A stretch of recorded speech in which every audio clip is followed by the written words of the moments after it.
पहले तो मैं कहूँगा कि हमारे यहाँ से लोकप्रिय प्रत्याशी डॉक्टर जितेंद्र सिंह जी ने बहुत अहम भूमिका मोदी सरकार में निभाई। यहाँ की जनता ने रिकॉर्ड मतों से उनको जीतकर भिजवाया। मोदी जी ने उनको बहुत मान सम्मान अपने मंत्रिमंडल में दिया है, अहम भूमिका, अहम मंत्री पद। और साथ ही साथ जो जम्मू कश्मीर के विकास के लिए मोदी सरकार ने योजनाएं दी हैं, आज दिख रहा है कि जम्मू कश्मीर कैसे विकास कर रहा है। और जहाँ तक आपने AFSPA की बात कही, मैं यही कहूँगा, एक समय था जब आतंकवाद के कारण, अलगाववाद के कारण जम्मू कश्मीर में 45,000 से ज़्यादा लोगों की जानें गई। उसके लिए आतंकवाद भी, अलगाववाद, ये दोनों, और धारा 370-35 से कई कारण रहे कि आज़ादी के बाद कांग्रेस ने एक और से जो स्वर्ग कहा जाता था जम्मू कश्मीर, उसको आतंकवादियों का गढ़ बना दिया था, पथरावबाजों की धरती बना दी थी और कहीं ना कहीं जम्मू कश्मीर के विकास पर रोक लगा दी थी और हत्याएं दिन प्रतिदिन बढ़ती थी।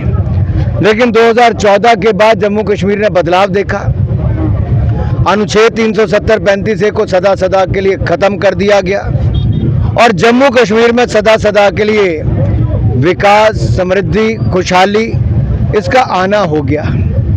यहाँ पर पर्यटकों की संख्या 2 करोड़ पार कर गई, जो अपने आप में रिकॉर्ड है। यहाँ पर निवेश रिकॉर्ड आ रहा है। यहाँ पर टूरिस्ट की संख्या के कारण रोजगार स्वरोजगार के अवसर मिल रहे हैं। जहाँ शॉल बिकती है, कारपेट बिकता है, वॉलनट का फर्नीचर बिकता है, वहीं पर यहाँ के फूलों से लेके अन्य प्रोडक्ट की बिक्री, यानी कि रोजगार स्वरोजगार के अनेक अवसर मिले हैं। आपने जो कहा कि अफस्पा क्यों हटाया जाए, मैं कहूँगा अफस्पा तब था जब आतंकवादी घटनाएं ज़्यादा थी, जहां पर सुरक्षा बलों को संरक्षण भी चाहिए था। वो मुकदमे लड़ने की बजाय मिलिटेंट से लड़ते, इसलिए अफस्पा था। अगर मिलिटेंट्स को ही ख़त्म कर दिया जाए, मिलिटेंसी को ख़त्म कर दिया जाए, तो अफस्पा को भी ख़त्म किया जा सकता है, वो किया जा सकता है।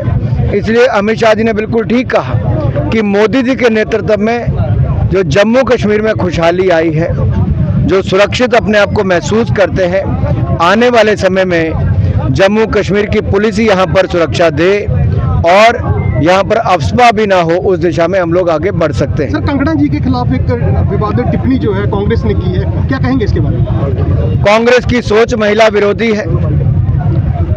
उन्होंने 60 साल राज किया लेकिन महिलाओं के लिए कुछ नहीं किया।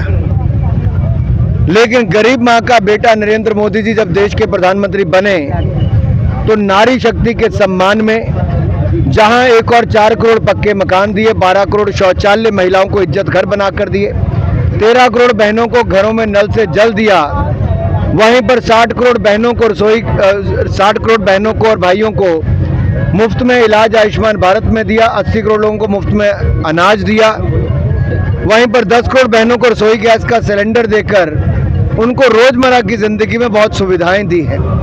तो 33% आरक्षण विधानसभा से लेकर लोकसभा में नारी शक्ति बंधन बिल से दिया है।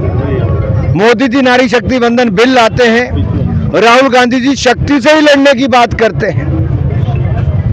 यानी कि नारी के खिलाफ ही, महिलाओं के खिलाफ, बहनों के खिलाफ, बेटियों के खिलाफ कांग्रेस लड़ना चाहती है।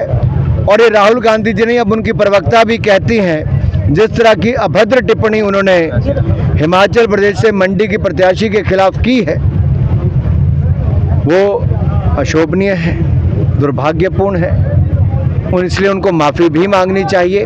लेकिन कहीं ना कहीं सोच कांग्रेस की दिखाती है वो कैसे महिला विरोधी है। सर, सितंबर में चुनाव के बारे में कहा जा रहा है, क्या